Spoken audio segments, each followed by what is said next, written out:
Бишимбаевтікі сияқты отбасы болған болса, ол ажырасуға әкелетін. Шынымен тұрмыстық өмір өзгертіп жіберді ме оны? Мамам бақытты әйел болған деп келетін қыздар өте аз.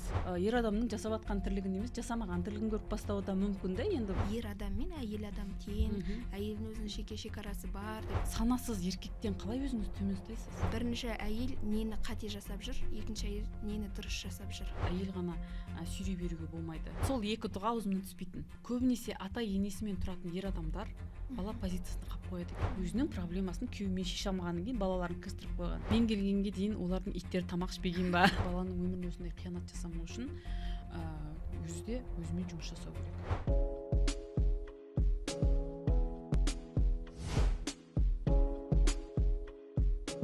Қайырлы күн, құрметті көрермен, сіздермен бірге объектив арнасы және мен Ділназ Дидарқызы.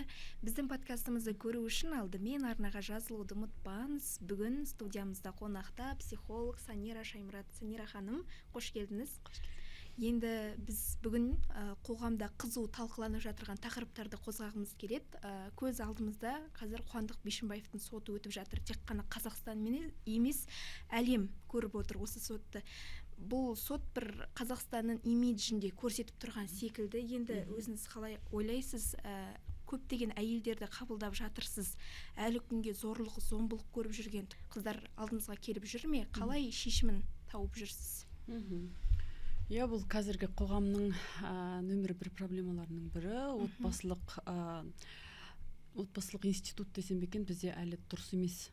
Бізде отбасылық өмір, жұптық өмір деген дүниелердің ара-жігін ажыратамайды қоғамшы. Не үшін үйленіп жатқандарын білмейді, не үшін отау құрып жатқандарын білмейді. Қоғамның давлениясымен үйленеді былай қарасақ қазірше.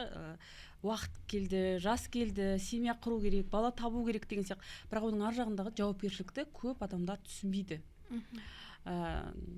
Енді әйелдер өте көп келеді. Әсіресе осы оқиғадан кейін әйелдер түсініп жатыр. Шын мәнінде жаңағы бұрын мысалы олар үшін бұл қалыпты жағдай болса, ұрыс есту, эмоциялық, психологиялық абьюз деген нәрсе, моральный абьюз деген нәрсе қоғамда бір нормальный нәрсе сияқты қабылдалған болса, қалыпты нәрсе сияқты. Қазір олар түсініп жатыр түбі оның неге әкелетіндігін, өздерінің жаңа психикалық жағдайларының неге бұзылғанын, неге нервный болып кеткен, неге ашушаң болып кеткендіктерін, неге күйеулеріне суып кеткендіктерін, неге оларға ренжулі екенін барлығын енді түсініп жатыр да. Бұрын оның барлығы бейсаналы түрде болып жатқан процесс болған болса, қазір ол халықтың көзі ашылып жатыр. Енді әрине психолог маман ретінде сондай жағдайға апаратын ішкі сезімдермен жұмыс жасаймын мен. Неге сіз үшін бұл нәрсе норма болды? Неге сіз мысалы манипулятордың құрығына ілініп қалып жүрсіз? Неге сіз әлі енді, грубо говоря, розовый очкимен өмір сүріп жатсыз? Сіздің жаңағы нақты мақсатыңыз қандай бұл отбасын құруда? Ана ретіндегі ұрпақ тәрбиелеп отырған ана ретіндегі жауапкершіліктерін түсіну үшін бір саналық деңгейге әкелу жағынан көмегімді қоғамға тигізіп жатырмын. Енді қазір қазақтан шыққан ғұлама әйелдер көп қой. Мысалы Зере анамыздың өзі баласын дәретсіз емізбеген. Қазір де әйелдер шүкір алдыңызға қаншама әйел келіп жүр, оқимын, ізденемін, балам білімді болсын, отбасымды сақтаймын деп. Бірақ әлі де ажырасу азаяр емес. Қалай ойлайсыз, біздің біліміміз бізді қайда алып бара жатыр? Мысалы бұрын білім болды ғой, бірақ сол білімді алмады адамдар. Бұрын білім деген ол үнемі бар нәрсе ғой. Көп қазір айтып атады, ойбай психолог ажыратты деп. Мысалы ер адамдар психологиясы төбе шаштары тік тұрады. Енді мынандай нәрсе ғой, егер де ер адам үшін әйелді манипуляциямен қорқытып ұстау, жаңағыдей басқарып ұстау, тоталитарлы семья норма болған болса, ол еркекке әрине әйелдің дамымағаны, әйелдің саналық деңгейге жетпегені, әйелдің өз ақысын білмегені керек болады да. Сол секілді қоғамда әйелдердің көзі ашылып жатыр, бірақ мынандай екі түрлі жағдай бар да. Егер де шынымен де қатты проблема жоқ, бірақ арада бір қандай да бір түсініспестік, кикілжің жөндеуге болатын жағдай болса, ол отбасылар жөнделіп кетіп жатыр. Яғни әйел де саналы ересек позицияға келіп, еркек те әйелді жақсы көргеннен өзгеріп, жаңағы түсіністік тауып, бір ересек позициядағы қарым-қатынас орнап жатыр отбасылар. То есть қазақ қоғамы отбасылық қарым-қатынастың бір жақсы деңгейіне өсіп жатыр. Ал егер де ол отбасы бұрыннан дұрыс емес болған болса, тек қана жаңағы жабулы көрпенің астындағы бір шіріп жатқан дүние болған болса, сол қазір ашылып жатыр да. Ашылғаннан кейін ол естественно, егер еркек өзгергісі келмесе, немесе қандай да бір әйелден қателік кетіп ол өзінің қателігін түсініп жатқан болса, ол сақтауға тұрмайтындай, мысалы Бишімбаевтікі сияқты отбасы болған болса, ол ажырасуға әкеледі. Ол жерде психолог әкелмеген күннің өзінде де ол ажырасуға келетін отбасы. И бәлкім психолог оған ертерек көмектесіп жатқан шығар, психология ғылымы, немесе ол жерден кетпеген әйел өзімен жұмыс жасамай, ең соңында ол бала шағаға дұрыс емес тәрбиені беріп жатыр, дұрыс емес құндылықты сіңіріп жатыр, немесе түбінде жаңағы әйелдердің ауруға, психосоматикалық ауруларға ұшырауы, өз-өзіне қол жұмсауы, өте көп жағдайлар болып жатыр ғой. Енді жалпы айтатын, қазір біздің қоғамға білім керек. Ол енді 100%. Енді ер адамдар айтады ғой, қыз кезінде бәрі жақсы, жаман әйел қайдан шығады деп. Негізі ол әйелде басында қыз болып мектепке барды, бантигі үлбіреп оқыды, үміттерін арманына айналдырып аяулы жаратан, бірақ шынымен андай өкпе, ыза, реніш қайдан шықты, оны кім пайда болуына себеп болды, қалай ойлайсыз? Шынымен тұрмыстық өмір өзгертіп жіберді ме оны? Жалпы енді Алла тағала әрбір адамды жаратқан кезде оны тап-таза қылып жаратады, айтады ғой, әрбір бала мұсылман болып дүниеге келеді, бірақ оны айнала орта әке шеше өзінің сеніміне кіргізеді деп, бұл жерде сенім деген нәрсе, біз дініне кіргізеді деп айтады ғой, ол дін деген нәрсе, ол сенім деген сөз екен. Сенім деген не? Ол установка. Яғни мысалы ер адам жайлы қыз баланың мүлдем негативті ой болмауы мүмкін, бірақ өмірге келеді, бір саналы бір жасқа келген кезде уже әкесінің образын көреді. Бәлкім ол жауапкершілігі жоқ еркек, бәлкім ол абьюзер еркек, бәлкім ол енді көп қой түрі, тиран, неше түрлі ер адамдар бар ғой, шизофреник екен. Енді сол ер адамның образын көрген кезде қыз баланың бейсанасында еркек тең болады деген уже установкалар пайда бола бастайды. Жалпы енді ер адамдардың отбасылық қарым-қатынастағы міндеті барынша отбасына шатыр сияқты болу керек қой. Қамқорлық, тыныштық, қауіпсіздік қамтамасыз ету керек те. Бірақ қазір байқап отырсам, совет заманнан жаңағы әкелерді сипаттайды, сол кезде әкеміз ішіп жүрген, әкеміз мамамызды ұрған, бір бақытты әйелдің мамам бақытты әйел болған деп келетін қыздар өте аз. Көбінің жаңағы санасындағы әкенің образы былайша айтқанда травма ғой, енді былайша айтқан кезде.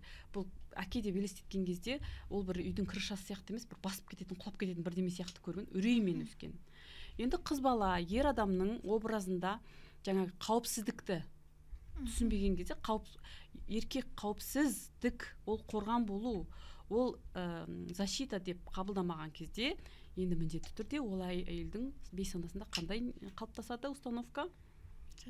Қауіп. Қауіп. Енді бұл жерде не жоғалады? Женственность жоғалады. Яғни табиғи болмыс жоғалады.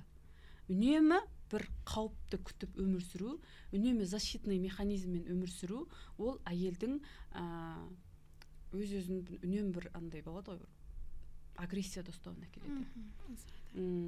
Үнемі подозрениеде, үнемі тревожный. Ол ер адамның қасында просто расслабляться ете алмайды. Как будто бір қауіп төніп тұрған сияқты болады да.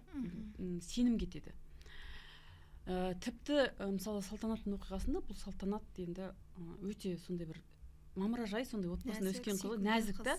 Яғни ол қауіп болады-ау деген ой жоқ та, бір жақсылыққа сеніп, бір барлық адамнан жақсылық іздеп өскен қыз да. Солай ол қасындағы адамның қауіпті екенін тіпті білмей қалды да. Соңына дейін сеніп өтті да. Сол секілді солай да бір екінші жағы бар. Когда қыз бала өмірде розовый очкимен жүреді де, есеймеген жаңағы девочка болып, сенеді, ана бір ертегі бар ғой, красавица и чудовище деген ше, сол секілді құбыжықтың ар жағында бір принцип бар шығар деп ше, ондай да жағдайлар болады. Сөйтіп өскен қыз балалар кейін мысалы күйеуінің сондай екенін көрген кезде әлі де сене алмай жүреді. Немесе отбасы қалай жібереді қыз баланы, сүйегің сол жақтан шықсын, қайтушы болма, бізді ұятқа қалдырма, мен шыдадым, сен де шыда. Енді қоғамның ықпалынан шыға алмай қалады. Осының барлығы айналып келіп сондайға келеді. және де ол ер адамдардың тәрбиесіне де байланысты. Отбасында қандай әкенің образын көрді, қандай шешенің образын көрді, отбасылық өмірдің нормасы қалай қалыптасты, ер бала үшін жауапкершілік деген не, ол қаншалықты жауапкершілік алып үйренді. Мысалы әкесі оның бейсанасына әйелге деген құрметті, сыйластықты қалай сіңірді, ол көз алдында көрді ме шешесін сыйлап жатқан ер адамды, әйел сыйлаған ер адамды, немесе үнемі әйелдерді боқтап отыратын ана еркекті көрді ме, әкені көрді ме, тіпті даже мынандай дүниелер бар да, бізде қоғамда сондай бір тенденция десем бе, түсінік қалыптасқан, что әйел болу бір сор сияқты да, еркек болған бір рахат сияқты да. Енді ойлаңызшы, енді ғана өсіп келе жатқан санасы таптаза қыз бала осы дүниені ести берсе, еркек болған рахат, еркектерге рахат, әйел, неменеге әйел болып жаратылдым екен, осы байқұстарды аяйым, ертең бұлар қиналады ғой, бәр қиыншылықтар осының бойында болады ғой деген кезде уже әйел адам женственностін жоғалта бастайды. Уже өзінің әйелдік болмысына өзі қарсы шыға бастайды. Ол уже еркектерге бейсаналы бір түсінбей бір өшпенділік пайда бастайды, өкпереніш пайда бола бастайды. Мысалы, жай ғана жатқан еркек тұрғызып жергісі келіп тұрады да, неге сен жатырсың, неге сен ғана рахаттануың керек деген сияқты. И бәлкім ер адамның жасап атқан тірлігін емес, жасамаған тірлігін көріп бастауы да мүмкін да. Енді себептері өте көп, қазбалай беретін болсақ. Енді қазір бізге батыстан келген психология дейді ғой, ер адам мен әйел адам тең, әйелдің өзінің жеке шекарасы бар деп үйретеді да, ал асыл дінімізде әйел адам ерінен бір саты төмен тұру керек дейді. Ал осындай жағдайда кімді тыңдаймыз, шатасып жүрміз бе әлде біз? Жалпы осы сұрақты мен аят сырлар сабағында ұстазға қойған, Құрманғазы ұстаз. Енді ол кісі өте бір сондай бір білімді адам ғой, сол кісі айтты. Ер мен әйел тең дейді да, бірақ еркек жоғары жауапкершілік жақтан дейді. Түсініңіз бе? Яғни әйел төмен, еркек всегда жоғары деген понятие болмайды да. Енді менің түсінігім бойынша кімнің саналылығы басым болса сол жоғары, бәрібірде.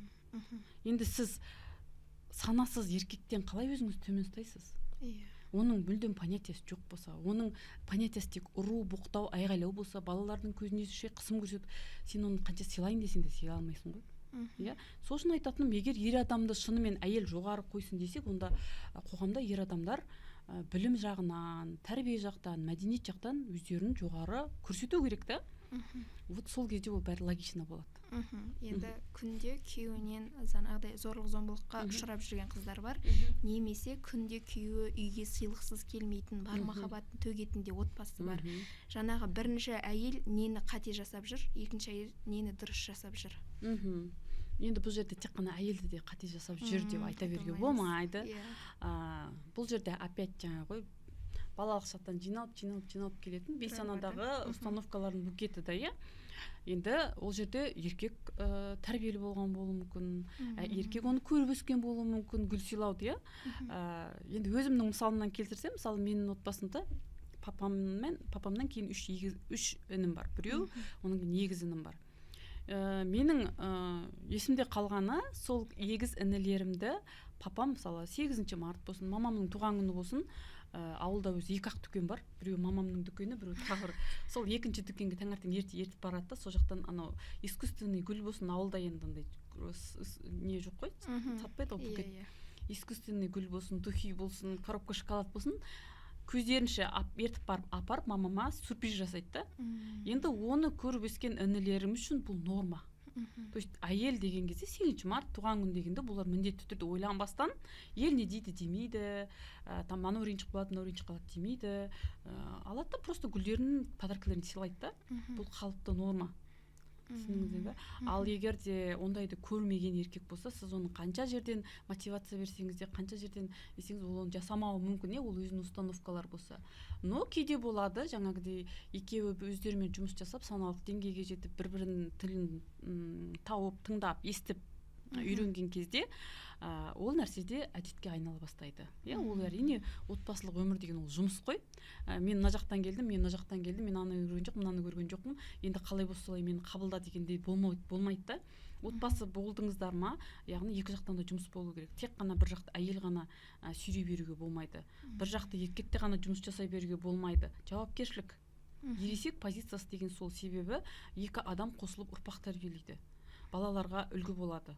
Жаңағыдай жанжалдың шығуына әлеуметтік желінің де әсері бар сияқты. Себебі блогерлер мысалы күйеуім гүл сыйлады, үй сыйлады, көлік сыйлады деп салады.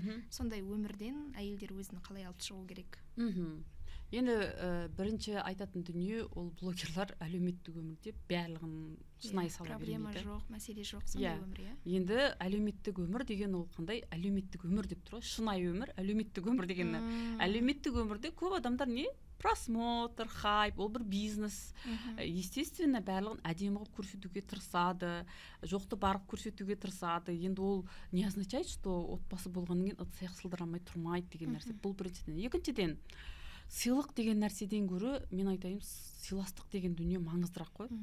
Енді сенің күйеуіңмен сыйластығың жоқ болса, сен олай сыйластық жоқ жерде алған сыйлықтан не пайда ол? Ол бір-ақ күннің ғана, бір сәттің ғана қуанышы ғой. Сол үшін ол сыйлық деген дүние, ол сыйластық фундамент болса, соның үстіне қаланатын дүниелер да, жаңағы үй болсын, гүл болсын. Мысалы, екеуіңіз қырылысып жүріп үй салдыңыз. Ол үйге кіргеннен кейін ол бәрібір жанның тыныштығы болмайды ғой. Сол үшін біздің қоғамда материалдық нәрсе қазір көбірек насихатталып кетті. Материалдық емес, рухани дүниелерді көбірек насихаттағанымыз дұрыс. Адам өзі тән, жан, рухтан тұрады ғой. Біз көбінесе сол тәннің қажеттіліктерін көбірек ойлап кеттік та қазір. Енді оны да түсінуге болады. Неге? Себебі қажеттілік пирамидасы деген нәрсе бар, пирамида Маслоу деген. Соның ең төменгі деңгейінде ол кәдімгі материалдық қауіпсіздік. Яғни сенің тұратын үйіңнің болуы, сен жейтін тамағыңның болуы, сенің киіміңнің болуы. Жалпы мен өзі бүйтіп зерттей келе мынандай 4 түрлі деңгейді түсіндім, ажыраттым да. Мұқтаждық деңгейі, нужда дейді ғой. Онан кейін достаток деңгейі, когда сен жеттің, жетістігің бар. Сенде уже нужда деген ол не? Когда сенде кредит, қарыз, ипотека деген дүние. Достаток деген когда саған достаточно жетіп тұр. Сен қалаған жеріңе ақшаң жетіп тұр, қалаған дүниеңе ақшаң жетіп тұр. Сен оны кредит, рассрочка деп ойламайсың. Келесі ол изобилие. То есть сен жетеді еще артығымен. Онан кейін уже излишество, когда уже ысырап та. Енді қазір біздің қоғам әлі нужданың деңгейінде. Нужданың деңгейін жаппағаннан кейін адамдар өзгелерге қызығып отыр да. Сонымен енді ол адамдарға айтатыным, егер сіз нуждада болсаңыз, бір адам уже достатыққа жетіп жатса, ол адам жетсе, значит сіз де жете аласыз да. Сіз де сол сияқты жұмыс жасап бастаңыз. Біреудің өміріне көрермен болып отырғанша, өз өміріңнің сахнасына шықта сен де жарқыра. Алла тағала мүмкіндік бәріне бірдей беріп жатыр қазіргі заманда. Бізде мысалы, мен де бар жерден аспаннан аяғым салақтап түсе салған жоқпын. Мен де көп балалы анамын. Мен де жаңағыдай нужданың деңгейінде жүрдім. Мен де жаңағыдай күйеуіме тәуелді болып отырдым. Мен де біраз қиындықтар көрдім. Не себеп болды өміріңізді өзгертуге? Өмірімді өзгертуге. Енді былай қараған, сырт қараған адамға барлығы керемет сияқты, күйеуге шықтым, жақсы келемін, балаларымды туып жатырмын, көп балалы анамын, бірақ тіл табысуға келген кезде жолдасыммен менде өте қиындықтар көп болды. Былай айтқан кезде сыртым жылтыр болғанмен ішім қатты түтін болып жүрді. Содан жаңағыдай мұқтаждық, жаңағыдай мысалы ол кезде неде апорт деген магазин ашылып жатты, недегі Алтын Орда жақта. Соған барамын. Сонда алатын айына 16 000 теңге баланың пособиесі. Сол 16 000 теңге түскен кезде бір қуанып, 1 миллион алғандай барам апортқа. Сонда мысалы турецкий күшті сумкаларды көрем. Олар қымбат тұрады. Сол 10 000 үстінде тұрады сол кезде кожаный сумкалар. Барам да бүйтіп қызығып сипап қайтамшы. Бірақ күйеуімнің берген ақшасын мен өзіме жұмсауға қимаймын. Білмеймін, жаңағы распродажадан киіне салу, арзанға киім, кедейлік сана ғой былайша айтқан кезде. Оның тапқан ақшасын ол енді ақшасын аяған жоқ, кейін деп беретін, бірақ мен оны өзіме жұмсауға бір ұялам ба, бір ысырап көрем бе, барамда арзан деген дүниелерге шашып тастаймын, ақша ұстауды білмеймін, ақша басқаруды білмеймін. В общем, сондай жүрдім да, мен шынымды айтсам одан шаршадым да. Енді психологияны оқиыншы, бір ойбай бір психолог болып кетейінші деген, бір тұлға болып кетейінші деген менде запрос болған жоқ. Мен Алладан қол жайып сұрай беретін тұғам. сауабы ақыретке дейін жазылатын істі нәсіп етші деп сұрайтынмын ше. Тіпті оның түбінде ар жағында әйтеуір аузыма түскен солдыға бір жерден оқып алдым ба білмеймін, сұрай берем. Содан кейін өзінен басқа ешкімге мұқтаж етпеші деп сұрайтынмын. Сол екі дұға аузымнан түспейтін. Қазір енді оған үшінші нәрсе қосылды, мені өзің разы болған күйде алшы дейтін. Солай сұрай бердім. Сонымен Алланың қалауымен осы бір құрбыммен танысып, аяқ астынан енді қазір ойлап отырсам бір Алланың керемет сценарийімен түбінде солай психологияға келдім. Енді сол білімді алып жүрген кезде, ол орыс тілді білімді маған берді. Мен оны қазақ аудиториясына аударып жеткізіп жүрген кезде ол білімнің қандай керемет білім екенін түсіндім, қаншалықты құнды екенін түсіндім. Өзіме өте күшті көмегін тигізді. Содан мен шешім қабылдадым, мен оны ары қарай тереңдетіп оқимын деген. Сонымен жаңағы ол кезде 6-шы балам кішкентай, баламды емізіп жатып, түнде сол оқып, жаңағы келіндік міндетімді де атқара жүріп, әйелдік міндетімді де атқара жүріп, жаңағы бала шағамды тәрбиелеп жүріп, альхамдулилля жеттім де. Енді айтайын дегенім, адам қатты ниет етсе, Алла тағала өзі көмектеседі екен. Қазір былай отырсам бір қалай деп ойлаймын да, қалай 6 баламен енді Алла энергия береді екен да. Қатты қалаған адамда іштен мотивация да шығады екен, энергия да шығады екен, уақыт та табылады екен. Бәрінің берекесін өзі Алла бір рет естіп қойды. Енді әрине ата-енем де көмектесті, күйеуім де көмегі қолдау болды. Мысалы айтпай да оқыған кездерім болды, кейін просто дипломды көрсеткен кездер де болды, сюрприз қылыпшы. Енді өзіңе керек болса істейсің ғой барлығын. Ол уақытым жоқ, анау жоқ, мынау жоқ деген сылтау, адам қатты қиналса істеп кетеді екен да. Енді өзіңіз жаңа айттыңыз ғой, енеммен тұрдым деп. Қазір көп қыздар тұрмысқа шықпай жатып та, менің қатарластарым енеммен тұрмаймын деген талап қояды. Бұл қаншалықты дұрыс жалпы негізі? Бұндай талапшыл болуы қыздардың ата-енемен тіпті образы өте сүйкімсіз түрде қалыптасқан да. Оған себепші киноларда бар, енені бір жаман, сұмырай қылып көрсетеді. Жалпы айтатыным, осы егер психологиялық тұрғыдан алып қарағанда, әр отбасының жеке шекарасы болған дұрыс екен. Енді ата-ененің біз көбінесе бір қызметші сияқты бір қабылдап кететін дейді түсінік бар да. Олар бір міндетті сияқты, олар өздерінің немерелеріне деген махаббатынан көмектеседі, қолдайды, бірақ әр отбасының өзінің шекарасы болған дұрыс екен. Онан кейін мына тенденцияны байқадым мен. Көбінесе ата-енесімен тұратын ер адамдар бала позициясына қалып қояды екен. Жауапкершілікті ата-енеге ысырып қояды екен де, өзінің семьясына ересек бір отағасы ретінде, жауапкершілік ретінде, жауапты адам ретінде кіріспейді екен. Оның зияны кейін балаларға тиеді. Және де әйел содан қатты қиналады. Өте көп әйелдер келеді. Мен ата-енеммен тұрамын, бірақ менің күйеуім мен емес, енемнің сөзін тыңдайды. Мен ата-енеммен тұрамын, жаңағыдай мені ата-енеме қызметші ретінде күйеуім қалдырып қойып, өзі басқа қалада жүреді. Менің қажеттіліктерім мүлдем қаланбайды. Немесе менің күйеуім айтады, сен менің әке-шешемді разы қылмасаң, мен саған разы емеспін. Бұның барлығы просто манипуляция да. Саналы, жаңағы қалай айтсам екен, ақылға салып қарайтын болсақ, бұл мүлдем дұрыс емес позиция да. Қазақ қоғамындағы қоғамның дамуын тежейтін дүние. Қоғам даму үшін ол жердегі әрбір адам даму керек. Әрбір адам есею керек, саналық деңгейге жету керек. Акада жаңағы именно қоғамды алға тартатын ер азаматтар әке-шешесінің артына тығылып, соларға тізгінді беріп қойып, өздері жауапкершіліктен қашып, әйелді бақытсыз етіп қоятын болса, бақытсыз әйел бақытты ұрпақ тәрбиелемейді. Бақытсыз әйелдің бүкіл энергиясы өкпе ренішке, уайымға кетіп, ол бала шағасына саналы бір толыққанды ана болып, бір бар мейірім, махаббатын бере алмайды. Ондай отбасында өскен балалар, енді психология тілімен түсіндіретін болсақ, көбінесе Карпман треугольнигі деген бар. Жаңағы тиран, спасатель, жертва дейді ғой. Сол жерде спасатель болып жүреді, жертва болып жүреді. Немесе именно әкеден бір жақты, мамадан бір жақты тәрбие алмаған, ол екі жақты тәрбие болып кетеді. Мысалы, ата-ананың апасы мен атасының алдында басқаша болып жүруі мүмкін, аналарға келіп басқаша, екі жүзділік деген дүниелер пайда болуы мүмкін. Енді ал егерде ата мен әже саналы болса, олар психологиялық мәдениетті меңгерген болса, олар өздерінің балаларының отбасының шекарасына кірмейтін болса, олардың қалауларын сыйлайтын болса, жауапкершілікті бере білетін ата әже болса, пожалуйста, онда тұрған ештеме жоқ, проблема жоқ. Просто бұл жерде проблема енеде де емес, ене деген сөзде де емес, ене деген түсінікте де емес. Әрбір қоғамның жаңағы өзінің қалай айтсам екен, мәдениет деңгейі. Иә. Онан кейін мынандай дүние бар. Енді ақыры ол тема айтылғанын айтайыншы. Бізде келін деген нәрсеге дұрыс емес қараймыз, иә. Мынандай қазақта сөз бар, келін қайын жұрттың топырағына. Иә. Енді оны ашып қарайтын болсақ, мысалы келін ол гүл. Келін біреудің қызы, мәпелеп өсірген гүлі.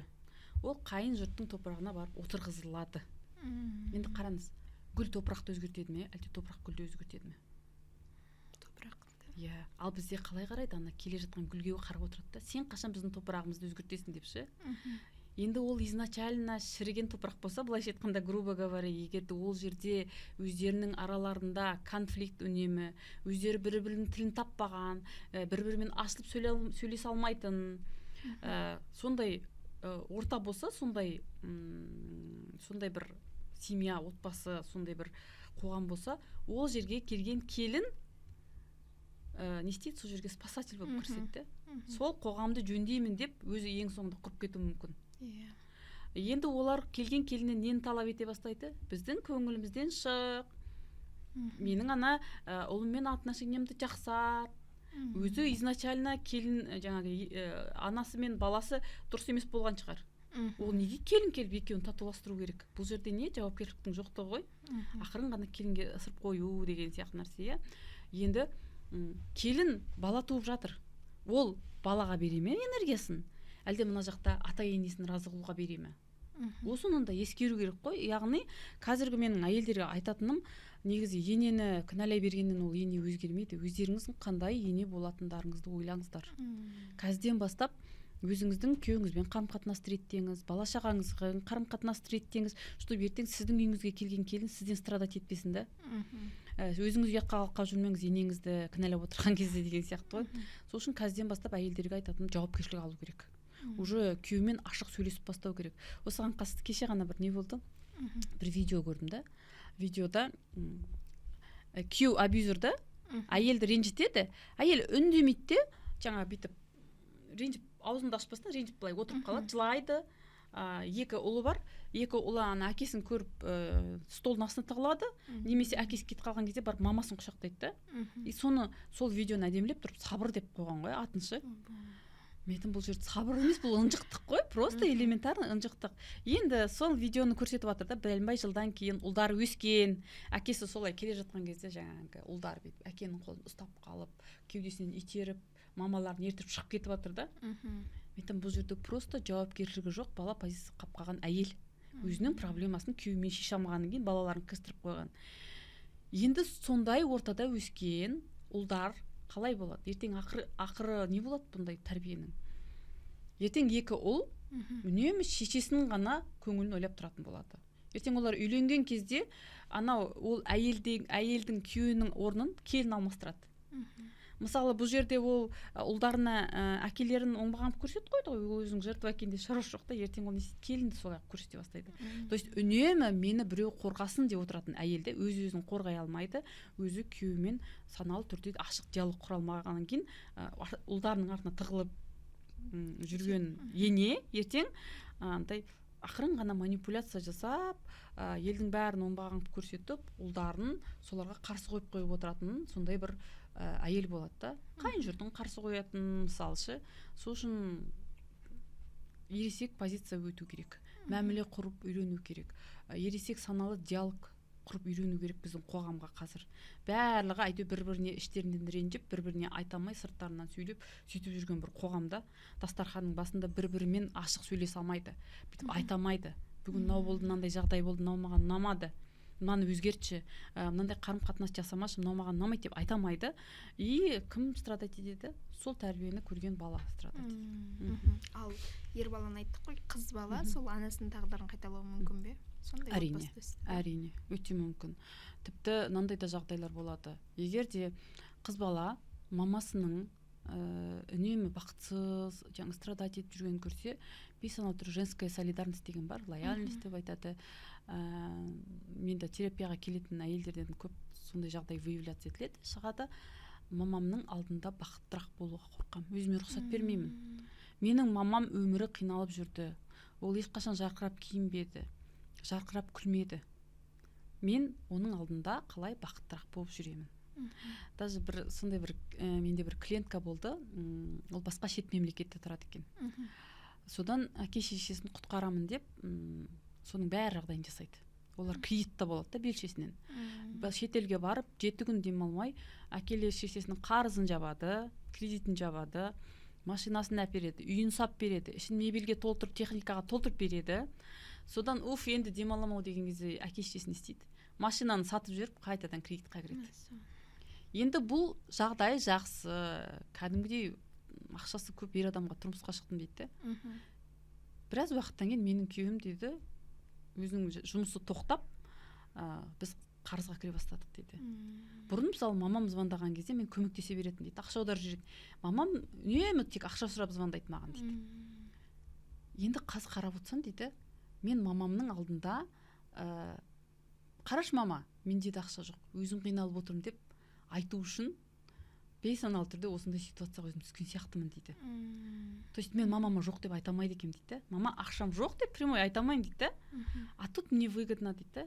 Мамам айтам дейді, мама, мен де сен сияқты қиналып жүрмін, өзім қарызбын, қарашы, өзіміз белшемізден батып кеттік, сен менен сұрай бермеші. Ол не бала да, кішкентай бала мамасына жоқ деп бүйтіп ересек түрде айта алмайды, но өзін сондай жағдайға түсу арқылы мамасына жаңағыдай қараш мама, мен де сен сияқтымын деп отыр да. Бұл бірінші жағдай. Екінші жағдай тағы айтатыным, егер де әйел адам үнемі балаларының көзінде жаңа жертва халде, үнемі мынадай қайтсам екен, пессимистичный болып жүретін болса, үнемі жаңа тек қана қайғырып, тек қана түнеріп жүретін болса, ол сол маманы көріп өскен ұл ертең бейсаналы түрде тура сондай әйелді таңдайды. Егер де әйелі жарқырап қалған қыз болса, ол солай жасайды, тура мамасы сияқты қылып жүреді әйелін. Себебі оның миындағы әйелдің нормасы, образы сондай. Бақытсыз әйел, жертва әйел, көнгіш әйел, үндемейтін әйел, жылап жүретін, шыдап жүретін әйел. Ал жарқырап жүретін, көп нәрсені талап ететін, алдыға қарай сүйрейтін, мақсаттар қоятын, бүйтейік сөйтейік дейтін әйелді ол еркек көтере алмайды. Үнемі проблемада өскен ғой. Анау да жоқ, мынау да жоқ. Оған сол норма болып қалған да. Зачем жарқырап, зачем байып, зачем ұмтылып, не үшін оның барлығы напрягаться етіпті. Лучше страдать етіп жүре берейік та, шүкір деп. Білдіңіз бе? Барлығы сол отбасылық тәрбиеден басталады. Енді жаңа өзіңіз айтқандай, қазір қыз балалар мама болу деген миссиясын жоғалтып, маман болуға асығады. Еркекпен бірге асығып қаражат тапқысы келеді. Бұндайда олар нені дәлелдегісі келіп жүр негізі? Егер де қыз бала отбасында 4 базалық қауіпсіздікті алатын болса, бұл физикалық, қаржылық, моральдық және интимдік. Осы қауіпсіздікті қыз бала алатын болса, ол мамандыққа да таласпайды, маманың рөліне де таласпайды, керемет әйел болуға да таласпайды. Ол әшейін рахаттанып әйелдік өмірін сүреді. Осының біреуі жетпегеннен кейін әйел не істейді? Жанталаса бастайды. Ол адамның қалыпты функциясы. Сен өзіңді қорғау үшін жанталасасың. Жалпы осы жерде тағы да айта кететін нәрсе, біздің қоғамда мысалы әйелдер рөлдер бар ғой. Келіндік роль, карьера, мама рөлі, әйел рөлі, тағы не, құрбы рөлі, мүмкін әпке рөлі, бала рөлі. Бұны енді былай колесо түрінде не істегенде баланс болу керек сол жерлерде. Бізде қыз балаларды көбіне келін рөліне тәрбиелейді. Барған жеріңде бізді ұятқа қалдырма. Сен қандай келін боласың? Сен ертең тамақ істемесең, сен ешкім алмайды, тамақ істей алмасаң, үй жинамасаң, сені кім керек қылады деп қыз баланы құлдық санамен тәрбиелейді. Сен біреуге барып, сен служанка болмасаң, бұл не? Опять шартсыз махаббат. Шартты махаббат, шартсыз махаббаттың болмауы. Енді естественно барған қыз не істей бастайды, мені бәрі жақсы көрсін, мені қабылдасын, мені мақтасын деп ата анасынан аламаған махаббатын идеальный болып көрінуге тырыса бастайды. Ал адам қаншалықты идеальный болып жүре алады, қаншалықты адам маскамен өмір сүре алады, шаршайды ғой. Бір күні ол маска шешіледі, ұрыс керіс сол кезде басталады, сол кезде айтады, сен кезінде андай едің, тілің шығыпты, бүйтіпті, сөйтіпті деген сияқты ше. Ну енді келінді қабылдау керек еді да. Келінге о баста жаңағы бір қыз айтып еді маған, бір келіншек айтып еді, мен келін болып түскен кезде таң қалдым дейді да. Сонда мен келгенге дейін олардың иттері тамақ ішпеген ба, ыдыстар жуылмаған ба деп ше.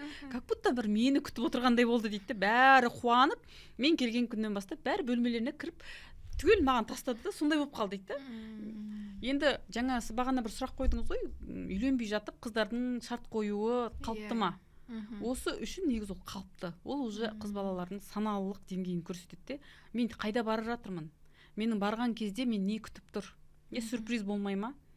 Менің практикамда болған бір сондай қызды, жаңағы бір жігіт, үйленеміз, біз анамыз екеуміз ғана тұрамыз, ештеңе істемейсің деп, ана қыздың жағдайы болмаған, денсаулығы болмаған. Соған қарамастан көндіріп, ең соңында үйім деп алып барған кезде, осы Алматыдан бәленбай километр жерде кәдімгі қойлы ауыл сияқты жер дейді. Ешқандай стиральный машина жоқ, үйде бүкіл әулеті бәрі бірге тұрады екен дейді. Ана жерде өзім почкам жұмыс істемейді дейді, мен ана жерде кәдімгі талып қалатын болдым дейді. Ал ол ер адам қалаға кетеді, әкеледі, жаңағы шешесіне береді. Міне, домработница, кір жуатын машина, ыдыс жуатын машина деген сияқты.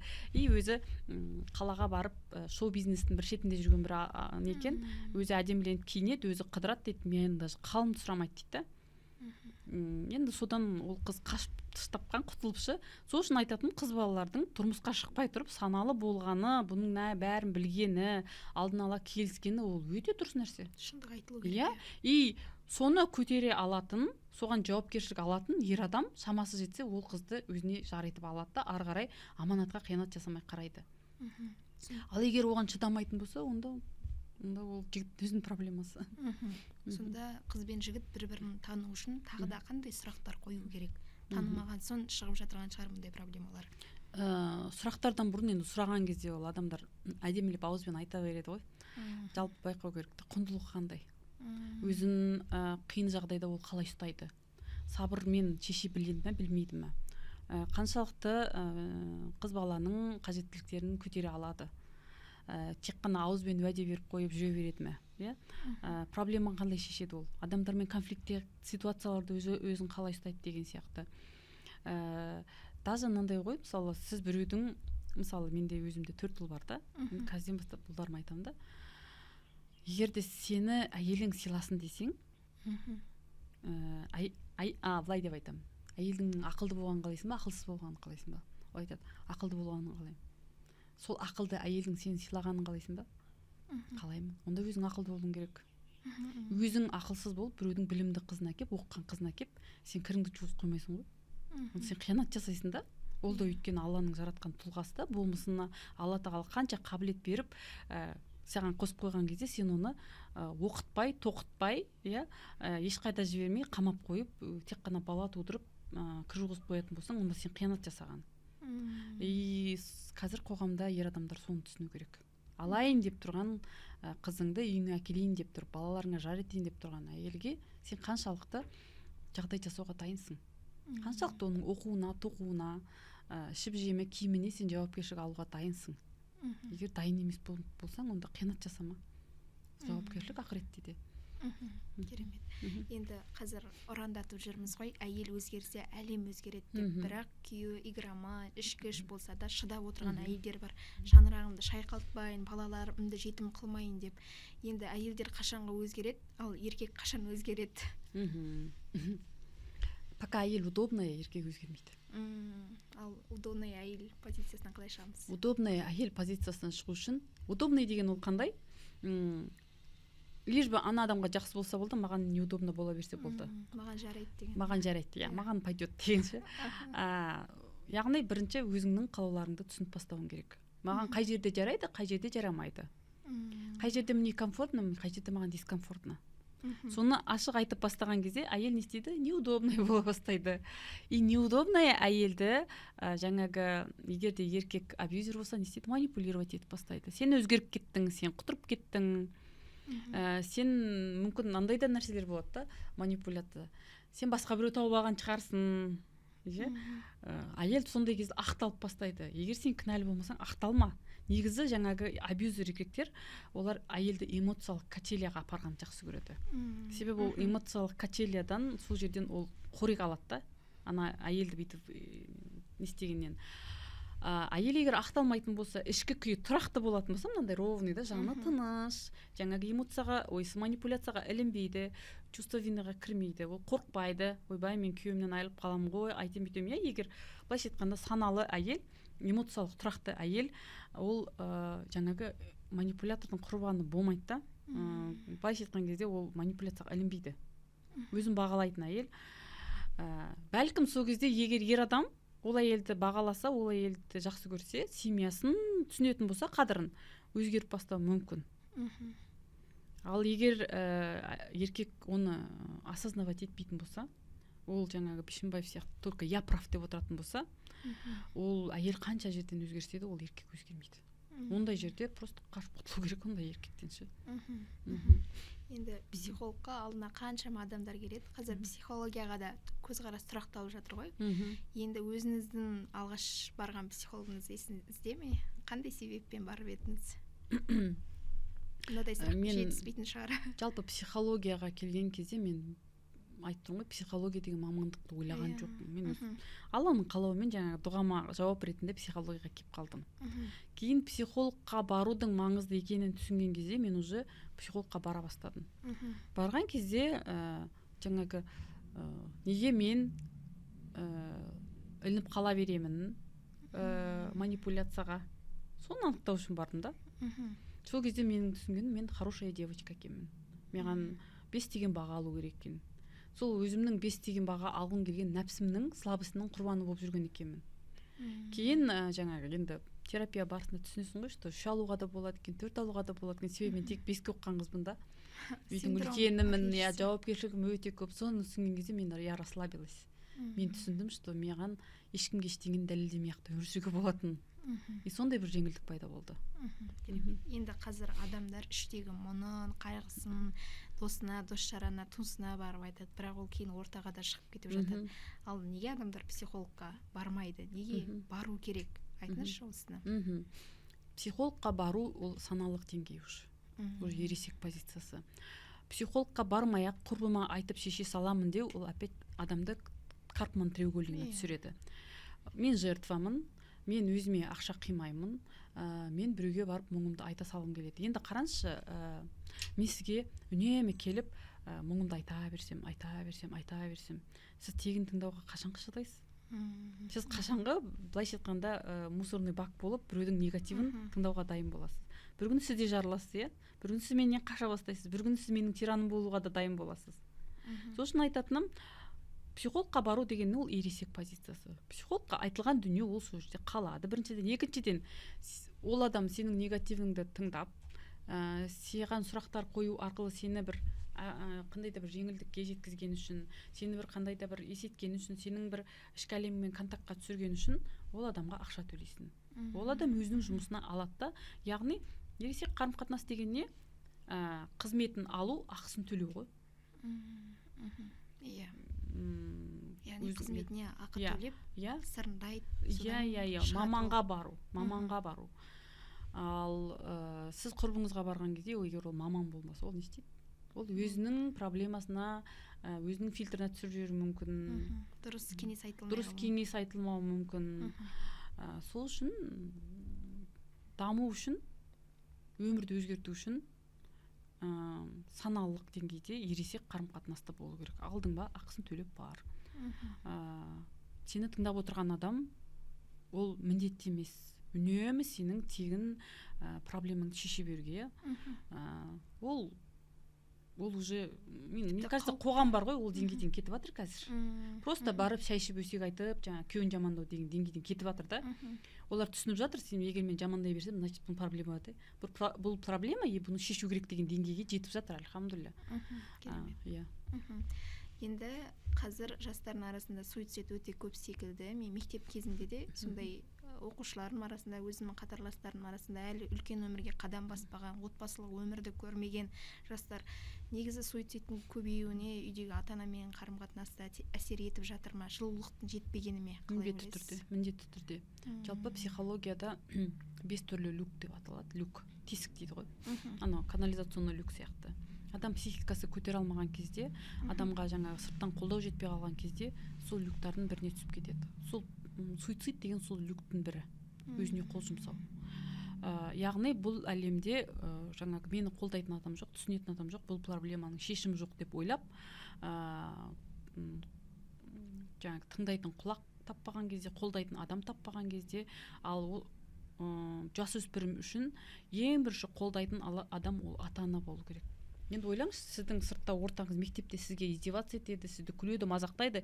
Үйге келген кезде әке-шешеңізде критиковать етеді, контролировать етеді. Үнемі тек қана ұрсып, бұйырып қана сөйлейді. Балам, саған не болды? Не болып жүрсің? Не мазалап жүр? Давай сөйлесейік деп көңіл бөліп, ана баланың ішіндегі сезімдеріне контейнер болмаған кезде бала оның барлығын жалғыз өзі көтере алмайды да. Және де ол ішкі установкаларға, внутриутробный установка деген болады. Егер де баланы ана қаламаған болса, ол жатырына түскен кезде, мысалы, мен көп балалы анамын, туғым келмейді, көтеріп қойыппын, аборт жасатсам екен деп, сондай әр-сәрі болып жүрген жағдайда бала өмірге келетін болса, ол да бейсаналды установка болып қалыптасады. Бала суицидқа бейім болады. Иә, жатырдан уже мен бұл әлемге керек емеспін, мен мамама керек емеспін, орнын таппайды. Сол үшін бұл жерде міндетті түрде бір тек қана күйеумен ұрысқанда ғана емес, әйел адам жалпы балаларға дұрыс тәрбие беру үшін, балалармен дұрыс қарым-қатынаста болу үшін, баланың өміріне осындай қиянат жасамау үшін өзімен жұмыс жасау керек. Бізде қоғамдағы проблема болса ғана барады ғой. Тісі шіріп кеткен кезде стоматологқа барады, жүрмей қалған кезде барып, білмеймін, беліне не істеуге барады. Сол секілді бәрі быт-шыт болып ажырасуға келген кезде барады да психологқа. Ол ажырасу деген нәрсе, немесе баламен қарым-қатынас, баланың үйден кетіп қалуы, баланың бір нәрсеге ұрынуы, ол бір-ақ күнде болатын нәрсе емес қой. Ол ақырын-ақырын жиналып бір күні жарылатын нәрсе де, ол бір нәрсенің нәтижесі, соңғы нәтижесі. Соғанға дейін жеткізбеу керек те. Профилактика үшін адам білім алып, маманға барып тұру керек. Енді тақырыптан түс болса да, сұрақты қойым келіп тұр. Қазір су тасқыны елімізде болып жатырған, өзім де Орал қаласынанмын да, үйінен, малынан айырылып жатырған қаншама адамдар бар. Енді материалдық көмек емес, сізден психологиялық көмек сұрағым келеді. Не айтар едіңіз осы адамдарға? Негізі жан дүниенің байлығы маңыздырақ екенін біз түсініп жатырмыз да. Біз адамдар қазір рассрочкамен береді деген сайын материалдық дүниеге қатты байланып кеттік қой. Үйімізге техника ала беретін болдық, ремонт жасай беретін болдық, мебель ала беретін болдық, сөйте беретін болдық та. Осының барлығы жаңағыдай жоқ болып кеткен кезде адамдарда уже стресс болып қалды да. Как будто бар сол ғана сияқты. Бірақ адамның жан дүниесі главное, басының амандығы, денсаулығы құнды ғой. И адамдар жаңағыдай мысалы бір-бірлерінің қадірін түсініп бастады. Енді бұл қаншалықты адамдарға көмек беретінін білмеймін, но енді айтайын дегенім, бәлкім уже осыдан кейін адамдар оданша ақшасын үйге емес, саяхатқа, білімге, дұрыс айтасыз. Анау Сайдмұрат Давлатов деген бір кітабында айтып еді, білімнің пайдасы дейді, сенің үйің өртеніп кетсе де, сен басқа жақ қалаға барып, сол біліміңді сату арқылы үй алып аласың дейді. Сол біліміңді пайдаланып дейді. Білім деген ол тек қана курс сату емес, ол қабілет қой. Сол қабілетің арқылы сол үйді салып аласың дейді. Сонда мен ойладым да, шынымен де білімнің маңыздылығы өте. Адамның кәсіп меңгеріңіз, лучше ақша болса, лучше білім алыңыз. Ол материалдық байлық жинай беру деген, ол бізде 90-шы жылдардан қалып қалды. Дефицит заман болды, жаңағы тоқырау заман болды, сол кезден қазір тойға барса кит үшін барады, не кигізіпті, алтын кигізіпті, не жасауға не беріпті. Ал енді біз түсініп жатырмыз, что даже үйленген кезде де жастарға сіңіру керек құндылық ол не? Сыйлау, бір-біріңді сыйлау, бір-бірің жан дүниеңді түсіну, қолдау болу, иә. Білмеймін, қазір әйтеуір шүкір не ғой, балайында саяхаттау, иә. Бірінші жұптық өмірді көру керек, ер мен әйел үйленген жастар жұптық өмірді. А бізде сразу бала көтерді ме, бала туды ма? Бала туылғаннан кейін екеуі бір-біріне қарайтын уақыт болмай қалады. Сол үшін айтатыным, қазір материалдық дүниеден гөрі біз балаларға беретін дүниеміз осы ішкі құндылықтар болсын. Керемет, Санира ханым, бүгін біраз тақырыпты ашқан секілдіміз. Біздің подкастымыз ұнаса, пікір жазып, лүпіл баса кеттіңіздер. Келесі кездескенше аман сау болыңыз.